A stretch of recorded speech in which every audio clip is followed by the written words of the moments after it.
De Moustaki, de Georges Moustaki, Ma liberté, ma liberté. Eh ben, je ne sais pas si la liberté était très présente au Salon du Livre, de samedi dernier. Alors, il y avait évidemment les éditeurs, tous les éditeurs, les écrivains qui sortaient leurs bouquins, ils sont là pour signature, c'est grand festival du livre de Paris au Grand Palais.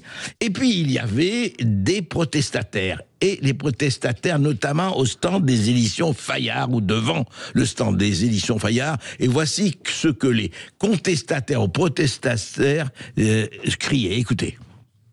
Casse-toi ! Le monde du livre n'est pas à toi ! Bolloré, casse-toi ! Le monde du livre n'est pas à toi ! Bolloré, casse-toi ! Le monde du livre n'est pas à toi ! Bolloré, casse-toi ! Ah, c'est beau ça, Bolloré, casse-toi, le monde des livres n'est pas à toi.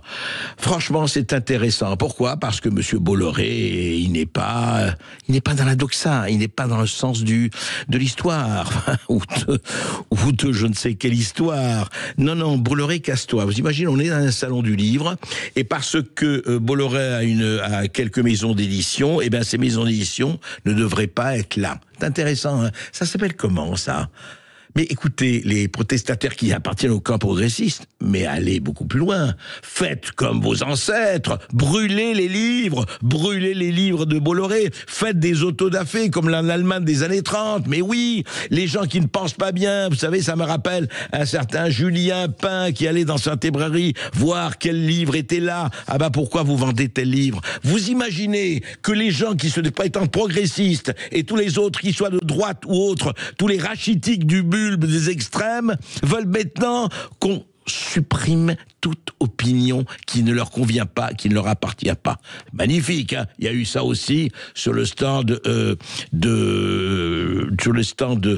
où officier Xenia Fedorova, l'ancienne directrice de RT France, l'ancienne patronne de RT France, qui signe son livre.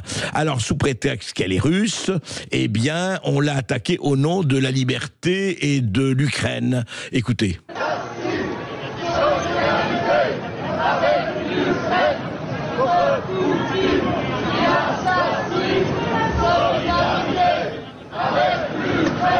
Solidarité avec l'Ukraine, c'est très bien, mais manifester sa solidarité avec l'Ukraine en bousculant en quelqu'un qui signe un livre, c'est quoi ça ?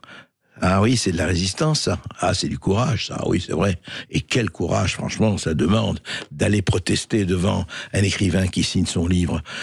Franchement, à ce niveau-là, je ne sais pas comment on peut appeler ça, je ne sais pas.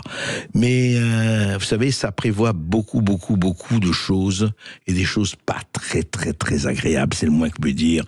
Et quand Léo Ferré, j'aimerais qu'il ait tort, Léo Ferré, quand il disait en 1971, la gauche, c'est la salle d'attente du fascisme. Mais la droite ou la gauche, tout est salle d'attente du fascisme quand on devient une espèce de rachitique de l'esprit.